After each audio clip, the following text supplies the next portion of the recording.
안녕하세요. 하이스코어 영어학원에서 영파여고 1학년 영어를 담당하고 있는 김우진 강사입니다.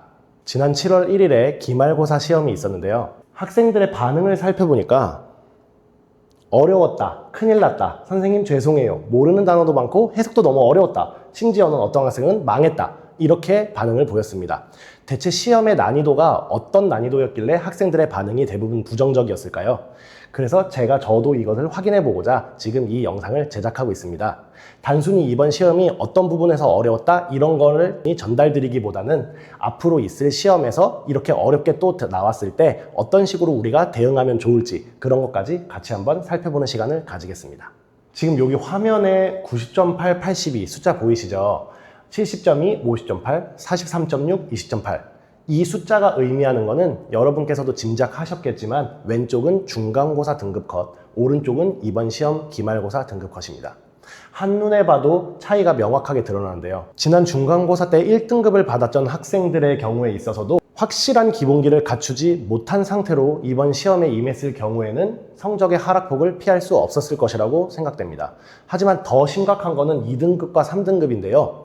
2등급과 3등급이면 어느 정도 중위권과 중하위권에 분포한 학생들인데 지금 등급컷의 하락폭이 20점, 23점으로 이제 확인되는데 이번에 시험이 이렇게 어려웠을 때는 기본기를 갖추지 못한 상태로 열심히 내신 대비를 했다고 하더라도 시험이 어려웠을 경우에 성적 하락을 피하지 못했을 것이라고 짐작됩니다. 그렇다면 무엇이 이렇게 학생들로 하여금 시험을 어렵다고 느끼게 만들었는지 같이 확인해보고 앞으로 있을 방학 및 2학기 중간고사를 대비해서 우리가 보완해야 될 점이 무엇인지 같이 한번 살펴보도록 하겠습니다. 이번 시험은 총 24문항으로 구성되었는데요. 객관식이 20문제, 서술형이 4문제로 출제되었습니다. 영파여고가 전형적으로 이 근방의 학교에 비해서 시험 문항 수가 많은 스타일은 아닙니다. 하지만 그 시험 문항 수가 많지 않다는 것이 곧 학교 시험을 볼 때 여유 있게 풀어도 된다는 걸 의미하는 것은 아닙니다. 왜냐하면 그만큼 시험 문항이 적다는 건 한 문제 한 문제당 시간을 많이 들여서 문제를 풀게끔 학교 선생님께서 변별력 확보에 더욱더 신경 쓰고 있다는 점을 저희가 생각해 봐야 되지 않을까 싶습니다. 지난 시험에서는 교과서가 2문항 출제되었었는데 이번 기말고사 시험은 올림포스가 24문항으로 전 문항에 출제되었음을 확인할 수 있습니다.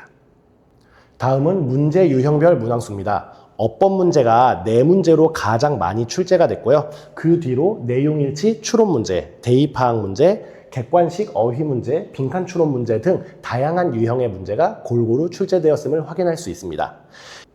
이번 시험에서 가장 많이 출제된 유형은 어법이지만 그렇다고 해서 이번 방학과 2학기 중간고사를 대비해서 어법을 가장 많이 준비해야겠구나 이런 거를 말씀드리고자 하는 건 아닙니다.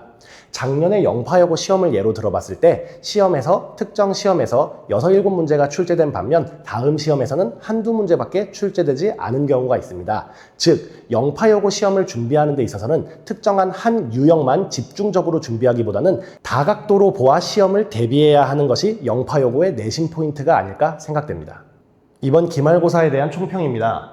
이번 영파여고 시험을 한 단어로 말씀드리자면 선지에 나오지 않은 어휘라고 말씀드릴 수 있겠는데요. 저는 실제 원문에 나온 단어를 암기시키는 것 외에도 원문과 비슷한 유의어, 원문의 단어와 반대되는 반의어 및 수능 및 모의고사에서 빈출되는 어휘를 학생들에게 지속적으로 암기시켰는데요. 학생들이 그거를 왜 외워야 되는지에 대해서 의문을 많이 제기하곤 하지만 이번 시험을 겪어본 이후로는 학생들이 내가 원문 외에도 다양한 단어를 알고 있어야 시험에서 좋은 점수를 얻을 수 있겠구나 라고 몸소 느꼈던 시험이라고 생각됩니다. 특이하게도 이번 기말고사의 시험을 살펴보니까 변형이 됐던 정도는 중간고사 때보다 낮았음을 확인할 수 있는데 오히려 학생들이 체감하는 난이도는 훨씬 더 높았다고 말할 수 있겠는데요. 그 이유를 한번 제가 생각해 보니까 중간고사 때에 비해서 변형이 적었는데도 이 객관식 문제를 풀어내는 데 있어서 해석의 시간이 많이 필요한 영어 선지들이 굉장히 많이 출제됐음을 확인할 수 있었습니다. 즉 위에서 말씀드린 것과 마찬가지로 낯선 어휘를 기반으로 긴 문장의 선지가 등장하다 보니까 학생들이 그 부분에서 시간을 많이 뺏겼던 것으로 보이고 그게 서술형까지 여파가 이어졌을 것으로 생각됩니다. 영파여고에 꾸준히 등장하는 본문 속 단어를 찾아서 빈칸을 완성하는 문제는 이번에도 어김없이 등장했습니다.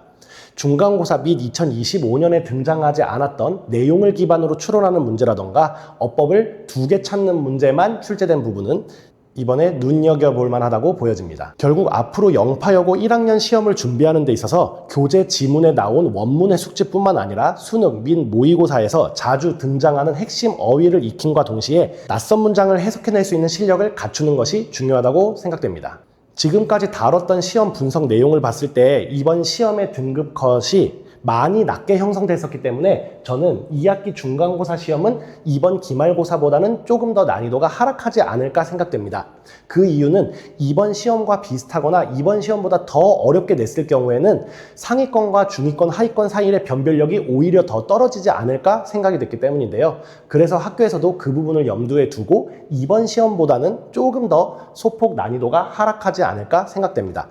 물론 시험이 더 쉽게 나올 거라고 예상한다고 해서 중간고사 대비를 더 여유 있게 해도 된다는 뜻은 아닙니다. 여러 개의 어법을 고르는 문제에 낯선 어휘가 포함된 선지, 원문을 변형한 변형 문제에 대한 해석 연습은 꾸준히 대비해야 된다고 생각합니다. 다음은 학생 후기입니다. 이번에 제가 맡은 학생들 중에 70점에서 80점대로 성적이 오른 친구도 있지만 시험 난이도가 어려웠던 만큼 전반적으로 원점수의 하락이 많이 나타났습니다. 그래서 저는 이번 시험이 끝나고 한 명 한 명 학생들 1대1 상담을 더욱더 꼼꼼하게 진행했는데요. 1대1 상담을 꼼꼼하게 한 결과 대부분의 학생들이 적중고사에 대해서 많은 만족감을 드러냈음을 알 수 있었습니다. 적중고사라는 것은 영파여고 시험 스타일에 맞게 문제를 제가 직접 출제해서 시험과 같은 분위기로 실시하는 모의고사입니다. 이런 적중고사를 저도 더욱더 많이 신경 써서 2학기 중간고사 때는 시험 난이도가 어렵다고 하더라도 학생들이 제 적중고사의 도움을 받아서 더욱더 실제 시험에서 나은 결과를 받을 수 있도록 저도 많이 신경 쓰도록 하겠습니다. 추가적으로 제가 맡은 영파여고 학생들 중에서는 압도적으로 1등급이 나오는 친구도 있는가 하면 추가적인 공부가 더 많이 필요한 학생들도 분명히 존재합니다. 이러한 학생들이 수업 시간에 뒤처지지 않도록 하기 위해서 우리 영파여고 수업 시간이 7시인데도 불구하고 제가 3시 반까지 불러서 추가적인 클리닉을 봐주기도 합니다. 그런 클리닉 관리는 2학기 때도 꾸준히 지속될 예정입니다. 네, 이제 1학기가 마무리되고 본격적으로 방학 및 2학기가 시작될 텐데요.